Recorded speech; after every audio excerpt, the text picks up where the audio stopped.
Hello, I am CSC716Presentation4Popko, and this is a presentation on the ANISA threat landscape produced in 2017 report. I go to Dakota State University, and this is for CSC716. So just to start out, we talk about a wide variety of attack vectors that can gain secure information, install malware on person machines, a wide variety. To start with, we can talk about the human attack vector, which is often one of the weakest links in any secure software. Let's see here. The human element poses one of the most significant attack vectors.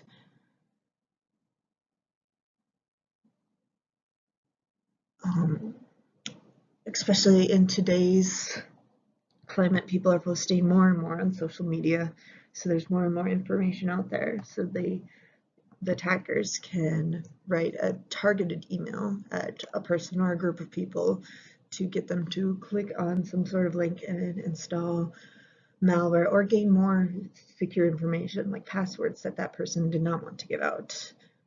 This is oftentimes this is done through phishing with emails, or as well as social media, which if it's done through social media, generally there aren't as many content filters, so it's easier to get to the person that could be attacked. The filters are very useful, but education is definitely one of the best ways to prevent this sort of attack.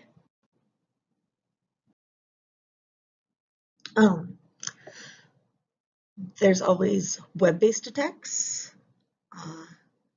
For example, drive-by downloads, so where the user doesn't even have to download the malicious code. Just visiting the website, they can use JavaScript, among others, to infect that computer. So there's no link to click on, just literally going to that website, which can be particularly dangerous.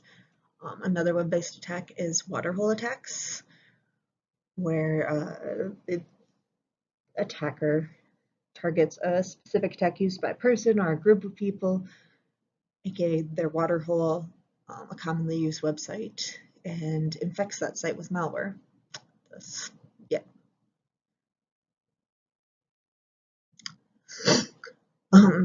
Anything connected to the internet can be attacked.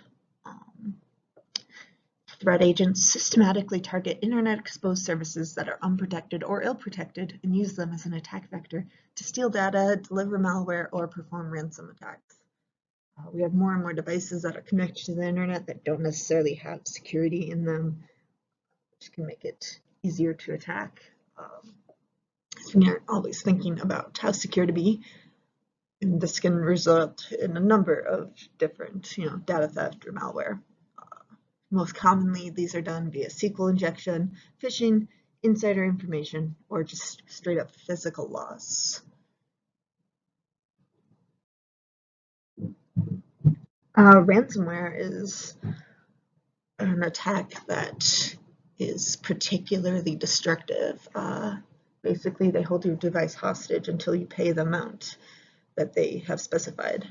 However, they do not always give back the data when you have paid the amount. Sometimes that data is just destroyed, lost forever.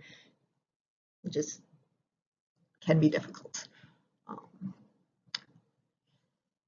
There are definitely ways to mitigate this sort of attack. Backup data is very important with easy retrieval, and then filtering out that malicious content so that the ransomware items don't ever even pop up, before it happens rather than after. Spam has been an issue since the internet started, and it continues to be an issue. It's crossed the threshold from email to social media, which email does not have the same filters, so it can gain a wider audience. Our email filters have been getting better at detecting spam, but at the same time, it's a race, and spam has been increasing in quality as well, using targeted information for a person or a group of people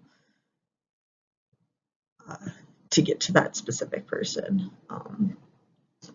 those filters are definitely still useful, and it's still very useful to block executables from mail attachments. But one of the main mitigation factors is definitely education of spam and email and social media to, prevent that sort of attack.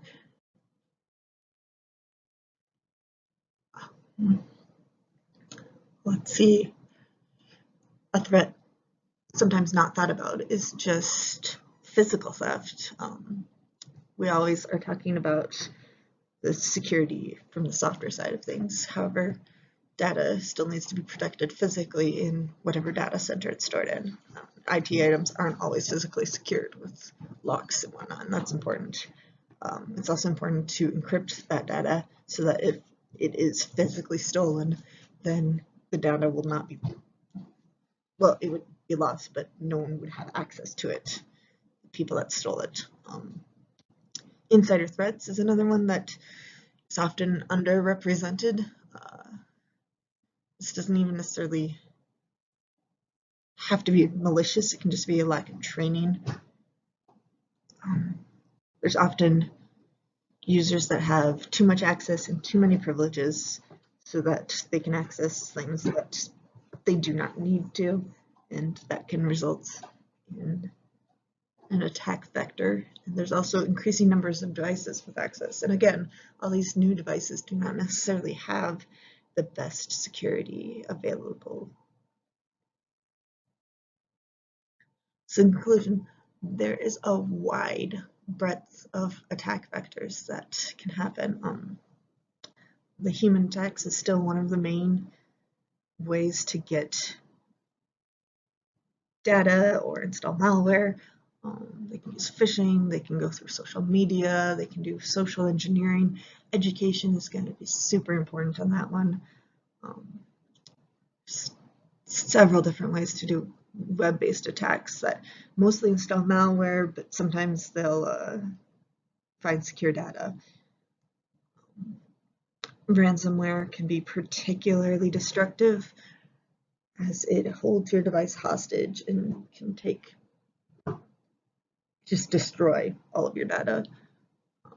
Spam has been a threat since day one of the internet and continues to be a threat.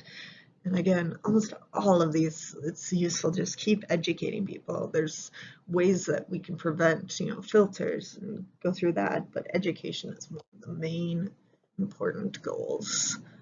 And then finally, we need to think about physical theft as well as software threats, and then insider threats.